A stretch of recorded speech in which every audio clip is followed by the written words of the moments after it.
Welcome to Author. My name is Sven Davison, and today I have Mark Clements talking about publishing in the 1980s, his first novel 602, and his path to writing. If you haven't done so already, please subscribe and let's hear it from Mark.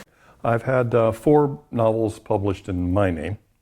The first one was 602, which was actually published in 1989. Revenant spirit, angry spirit coming back from the dead. Followed a couple of years later by Children of the End. It's a monster story. I love monsters. And it's about overpopulation, really. It's got a serious subject to it. Then Lorelei was my take actually on vampires, although there are no vampires in it. So, vampire story without vampires. How do you write that? Is it delusional or? It's it's. I didn't want to write a conventional vampire story, although I guess I would have been at the beginning of that big curve that happened with Anne Rice and then later Twilight and all of that.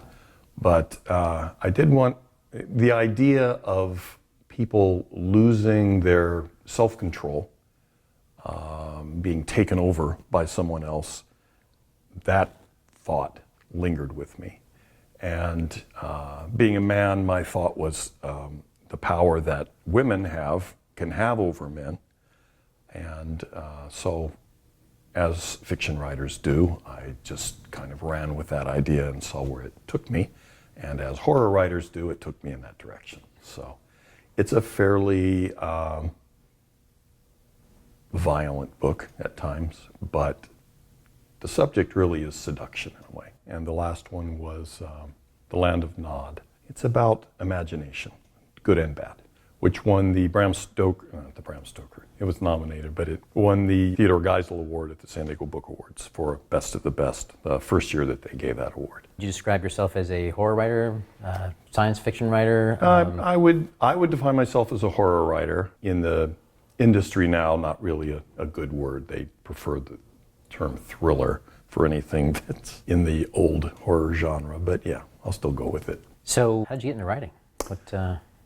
I always like to tell stories, and I always like to tell scary stories. Sit in the darkest room in the house with friends around and make up stories. Writing itself got started in this 3rd grade when I was old enough to put sentences together. Our teacher asked us to write a story, and I wrote about 1.5 pages about a monster and a kid. And the teacher liked it enough that she asked me to stand up and read it in front of the class. So I stood there, hands shaking, and read my story, staring at the page, and then I lowered it, and when I looked out at the class, I saw this.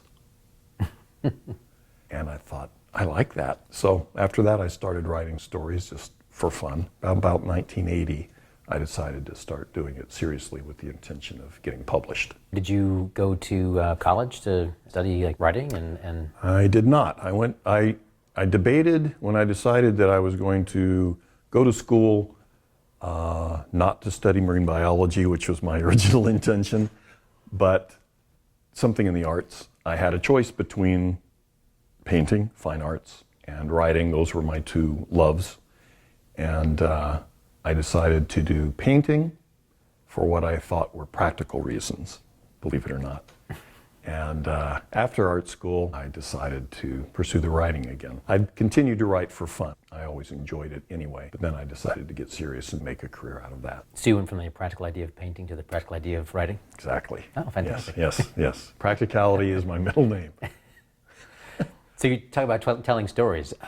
Were you telling stories as a kid a lot? I mean, between 3rd grade and so forth? Yeah, before 3rd grade. I wrote my first, what I considered a novel, in 7th grade. Longhand science fiction story, very Edgar Rice Burroughs adventure, space opera kind of thing. I think I still got it somewhere. And then I wrote what would probably be a real novel. It was a science fiction horror sort of thing when I was a senior. I remember finishing that story during chemistry class, which explains why I didn't get into the sciences later. Did you blow anything up in the lab? No, I didn't, but I did one day get in the lab by myself after everybody else had left and they hadn't cleaned up their stuff. So I went around pouring things into test tubes, just randomly. The stupid pouring stuff into test tubes, and it didn't explode, but it went poof like a genie, and this huge cloud of reddish brown ash flew out. spread around the room and sort of wafted down onto everything. So, yeah. And then your grade went poof like a genie as well? Or they didn't. Nobody. Oddly enough, I never admitted to that. And when the teacher came in and demanded to know who did it, I was as mystified as anyone. Did you have more brown ash on you than anybody else? Or No, I managed to avoid the fallout, but it was fallout. Yeah, it was blood-colored snow. Yeah. Wow, nice. Mm-hmm. Mm-hmm. So you went to school for painting. Painting, yeah. And then a couple years later, how did you transition from painting to writing? To be perfectly honest, art school was really bad for my desire to paint. So I struggled with it for a while. I gave art lessons and I did some paintings and I was just not happy. And so I went back to something that was still pure for me, which was writing, because I'd never taken any writing classes. I had an opportunity in college to take a creative writing class, and I remember walking up to the door, reaching for the knob, and then lowering my hand, taking up my pen and signing the drop sheet instead, because I just was concerned that it might kill my desire to write the way that art school is actually killing my desire to paint. I didn't really work that out intellectually until much later, but emotionally that's what was going on. So I did not take any classes then, although much later, just a few years ago, I went back and got a master's in creative writing. And with maturity and understanding of how it all works, I enjoyed that very much. And it didn't kill your desire? It did not kill my desire because I was on guard. Okay. When did you feel like you were ready to start submitting your writing to people, and how was that whole experience? Well, I wrote my first novel that I wrote with the intention of being published. I submitted, and I didn't get any, this was in the early 1980s, conventional route of publication. I didn't get any takers, and it was still possible to submit directly to publishers at that time, as well as to agents. So I would do both. I would submit 2 manuscripts, one to an agent, one to an editor simultaneously. And I got all rejections, the little form things, until finally one day the little form thing came back with a personal note on it, encouraging me to keep trying. So there was a human being that actually took a moment to do that, which was very encouraging. So I set that novel aside and started the next one. And the result was pretty much the same, except now I started to get more responses other than just form letter rejections. Still rejections, but with some notes on it. And that interested an agency enough that they asked to see my next book specifically, which by that point I'd already almost finished it.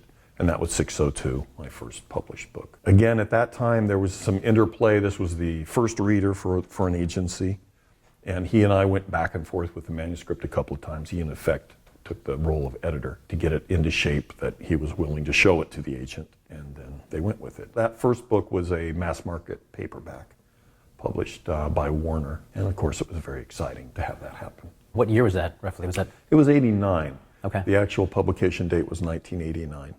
And it had a great cover on it. I was very excited. I had done all my homework and I worked very hard to work with the publisher and be prepared. I knew that I was not being paid a ton of money, so they weren't going to do much marketing for me other than sending out review copies. So I arranged signings and I arranged a trip back to Indianapolis, where I'm from and where the book was set, to do television and radio stuff back there, and signings, and I arranged all that myself, and it nevertheless turned into a complete disaster. Now that you've got some time, some distance, any idea why it turned into a disaster? Sure, yeah. My editor, who was at Warner, who was a wonderful woman named Jamie Robb, she's still an editor now, many very successful writers on her list. It's a long story, but the short version of it is that she left on maternity leave shortly before my book came out. I was in effect orphaned. Usually orphaning means that the editor leaves the publishing house while your book is in the process. She didn't leave permanently, but she left on maternity leave, and there was no one who picked up the slack. So when I got to Indianapolis and I had all these things set up, there were no books. And then when the books finally did arrive, there were 2 books here and another book over there. There was clearly no consideration given to the fact that I had set all this up and had told Jamie about it all. Yeah, so you're... How much consequence that had in the long run, who knows? But it was certainly a blow after all the careful homework I'd done and all of the care I'd taken to really be professional and be on the spot with everything that you're supposed to do. So I did all of my part and it still fell apart, just luck. The timing didn't work out. Did you have people lining up after you were there talking live and there was absolutely nothing to buy? Is it...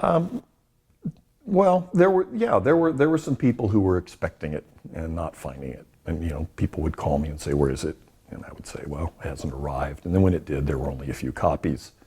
And then on top of that, there was a huge snowstorm at that time. So I went to what was then a very popular daytime television show.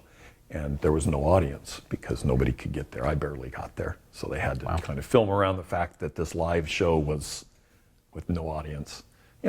These are unfortunately the things that fed into my philosophy that there's much more luck involved in the publishing end of things than there is skill or anything else, really. Things that you just absolutely can't control for, good and bad. 602 was launched. Sounds like didn't go so well. No, didn't go so well. And did you have a deal for more books to be shown to Warner? Did the agent just pick you up for one manuscript and that's it? I mean, what was the deal? My agent was very loyal. She stuck with me. Warner, I had a typical contract for first rights of refusal on the next book. So I submitted the manuscript for Lorelei, or that my agent submitted for me. And a few weeks later, I got a call from Jamie. She said, "I really like this book, but I just couldn't get it through the committee because the sales of 602 weren't that good. And also, unfortunately, during the time it went to committee, I was gone on maternity leave." So she was on maternity leave again at the second most important, the random draw of luck. She wasn't there as my advocate at the time that I needed her because of life. So now I was no longer had a publisher. Please subscribe so my dad can make more videos like this. Thank you.